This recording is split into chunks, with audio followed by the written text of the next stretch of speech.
holy, yeah. Oh, you're holy. So we gather and sing you you're holy. We'll declare forever that you're holy. Oh, you are holy, holy, holy. All right. Hello, hello, hello. It's such a wonderful day. So, I love when I am able to utilize what God has given me, and I'm excited that He has given me a word to share on today. Um, and so that word is going to come from Genesis 50 and 20 and Romans 8:28, which is very popular and very well known, although I'm not sure that we use it in the right context always. So we're going to go over Genesis 50, Genesis. I was saying Genesis. Genesis 50 and 21. But as for you, ye thought evil against me, but God meant it unto good, to bring to pass, as it is this day, to save much people alive. Which you hear people say all the time that the devil meant it for bad, God meant it for good. And if we really, really believe those things that we say, there ought to be some evidence in our lives where, and what I mean by that is we're always criticizing when people come against us. We're focused on it. And they're all distractions. We're focused on how somebody treated us. We're focused on how this is going and that is going. But if we know things were meant for evil, but God can change those things and use it for good, then what are we worried about? And why are we bumping our gums about it constantly? Okay, meaning and insight. Ye thought evil against me. Now, this is about Joseph and his brothers. Joseph acknowledges that his brothers had bad intentions. They were jealous, hateful, and wanted to harm him when they sold him into slavery. Bro, sold him into slavery. But God meant it unto good. Even though their motives were evil, God overruled their actions. He used the pain Joseph went through to accomplish a greater purpose. Now, Betty Wright say, no pain, no gain. Now, that just ain't them one, that's just life. Okay? To bring to pass, as it is this day, to save much people alive. Joseph's rise to power in Egypt allowed him to save countless lives during the great famine, including his own family, the future nation of Israel. The spiritual lesson: God can redeem every hurt, betrayal, injustice. No attack, setback, or evil plan can cancel God's greater purpose for your life. He specializes in turning trials into testimonies. And I used to say he specializes in turning mess into masterpieces. But if we are to, we spout a lot of things out of our mouths and but it's all about the relationship. Because when you're really in a relationship with God, you're nurturing that relationship for yourself. You're not nurturing him, but you need to get an understanding for yourself. So the closer that you get to him, the more differently and spiritually you look at things, like I posted today. I'm not uncaring, I'm unbothered. There's a difference, okay? So Romans 8:28. And we know all things work together for good to them that love God. To them that love God is very specific on who it's speaking of. To them who are called, according to his purpose. Okay? So, this verse is a powerful reminder that God is sovereign over all circumstances, and no matter what we face, he can use it for good if we are committed to him and his purpose. Understand that God is sovereign, meaning he can do what he wants, when he wants, how he wants, to whom he wants, for however long he wants to. God doesn't have to ask permission from anyone. Okay, there's no He's not gonna, call us up and say, hey, you think I should do this? He's sovereign. Okay. All things. It says all. All is very inclusive. That means everything works together for good. This means that every situation, whether good or bad, painful or joyous, is under God's control and can ultimately work for our benefit. Everything is under God's control. Why stress? Why stress? To them that love God, the promise is specifically for those who have a relationship with God and trust in Him. To them who are the called according to His purpose. If you've been called according to His purpose, this refers to those who are living out God's purposes for their lives. It's not just about us, but about aligning ourselves with His greater plan. Even in times of hardship, God is at work, weaving together circumstances for your good and His glory. This verse doesn't mean that everything will be easy, and that's where the misconception is. If things aren't going well in your life, if things aren't going easy for you, then you don't believe that it's going to work out for your good. But if you love God, called according to His purpose, then they are going to work out for your good. But it assures us that God's ultimate plan is to use all things for our benefit as we walk in His will. Can't skip that. In His will. You see, it keeps getting circled. In His will. It's a reminder that the painful lessons in life are not wasted. They can refine us, shape us, and position us for something greater. We spend a lot of time worrying about what's going on, and for me, if we're gonna say that God is in control, don't sweat it. It's just that simple. No, it's not always easy, but sometimes when I'm going through and I just think about that and I say, what am I worrying about and what can my worrying achieve? If I can't do anything about it, okay? So I'm careful how I speak on how things are going because we also have to know that God is in control. So what am I saying? I don't like the way He's controlling things. Think about that. Okay. So Genesis 50 and 20. But as for you, you thought evil against me, but God meant it unto good, to bring to pass as it is this day to save much people. Okay. But as for you, you thought evil against me. That must be said and owned that their intentions were bad.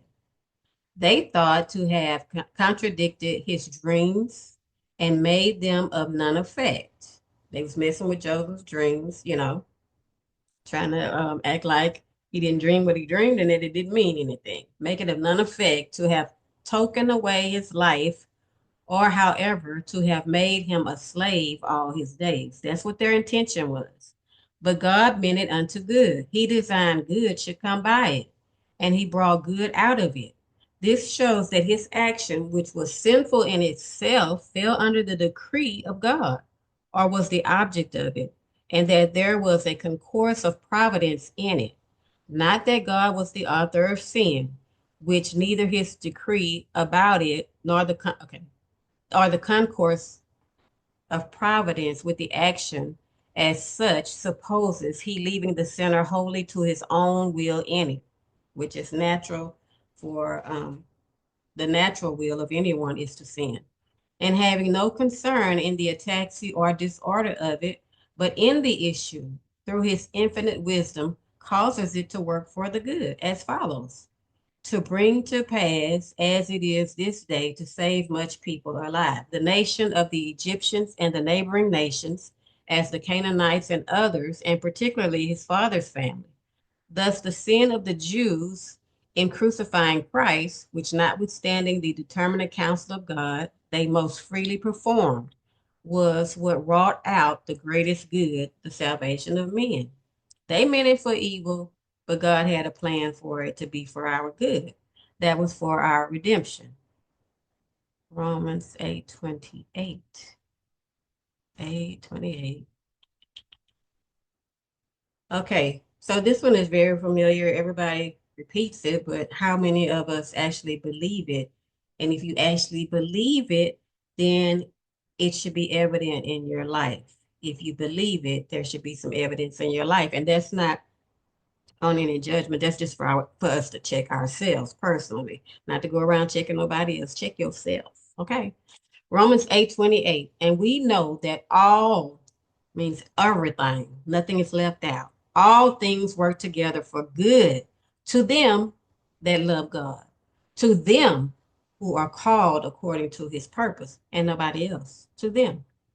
Okay. And we know that all things work together for the good. There is a temporal good and a spiritual good and an eternal one. The temporal good is what the men of this world are seeking after and generally have the greatest share of, and the saints the least.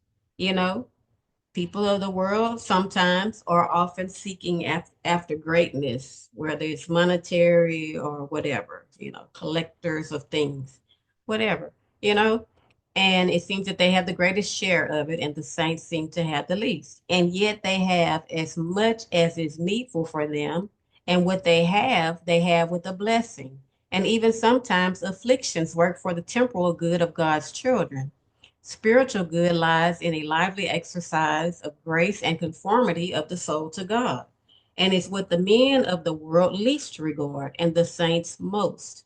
And sometimes afflictions issue in this sort of good, as they do also an eternal good, for they work for us an exceeding weight of glory. By all things may be meant all being good and bad, all good beings, eternal or created, eternal as Jehovah the Father, all his perfections, purposes, promises, provisions, and performances, Jehovah the Son as the mighty God and as mediator, all that he is in himself, all that he has in himself, all that he has done or is doing, all his titles, characters, relations, Jehovah the Spirit in his person, offices, and operations. These all have worked together in the counsel of peace, the covenant of grace, and in the redemption. And they do work together in sanctification, and so they will in glorification, and that for good of the saints, all created ones as good angels, good magistrates, good ministers of the gospel, all evil beings as devils persecuting magistrates, heretics, and false teachers, all things, a good and bad, all good things, outward peace and prosperity, external gifts, the ministry of the word, administration of ordinances, church, censures, admonitions, and excommunications, all evil things, sin, the evil of evils, original sin, or the fall of Adam, which contain all other sins in it, was attended with aggravating circumstances and followed with dismal consequences, yet has been overruled for good. Hereby a Savior became necessary who was sent, came and wrought out salvation, has brought in a better righteousness than Adam lost, entitled his people to a better life than his was, and makes them partakers of the riches of both grace and glory. Actual sin, inward or outward, indwelling sin, which is made use of, when discovered to obey pride, to lead an entire dependence on Christ, to teach saints to be less censorious, to depend on the power and grace of God to keep them and to wean them from this world and to make them desirous of another, where they shall be free from it, outward sins of others or their own. The sins of others, of wicked men which observed, raising indignation.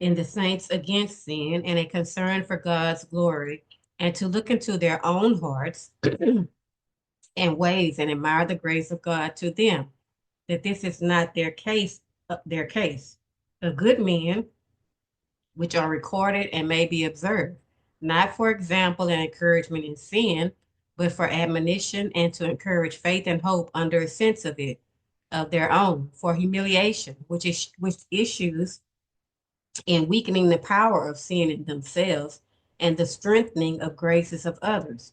But from all this, it does not follow that God is the author of sin, only that he overrules it to wise and gracious purposes. Nor should any take encouragement to sin to do evil that good may come. Nor is sin itself a real good, nor is it to be said that it does not hurt. For though it cannot hinder the everlasting salvation of God's people, it does a great deal of hurt to their peace and comfort, and that it is made to work in any form or shape for good is not owing to its own nature and influence, which is malignant, cancerous, malignant enough, but to the unbounded power and unsearchable wisdom of God. All evils or afflictions, spiritual and temporal, work together for good. All spiritual ones, such as the temptations of Satan, which are made useful for humiliation, for the trial of grace, to show our weakness, our need of Christ. And some of us don't know our weaknesses until something happens. That's the only way you're going to know. You know, you might slip up or something, and then you didn't know you were that weak in that area. So you need to enforce it, okay? And to conform us to him, and also to excite to prayer and watchfulness, the hidings of great God's face, which makes his presence the more prized when enjoyed and the more desirable. Temporal afflictions, afflictions in the body, name or estate, nay, even death itself, all work together for the good of God's people. The Jews tell us of one Nahum, the man of Gamzu, who they say was so called because of everything that happened to him. He used to say, but at Gamzu, Latoba, this is also for good. And they give instances of several misfortunes which befell him, upon which account he used these words and how they proved in the issue of his advantage, agreeably to this in the advice given by them.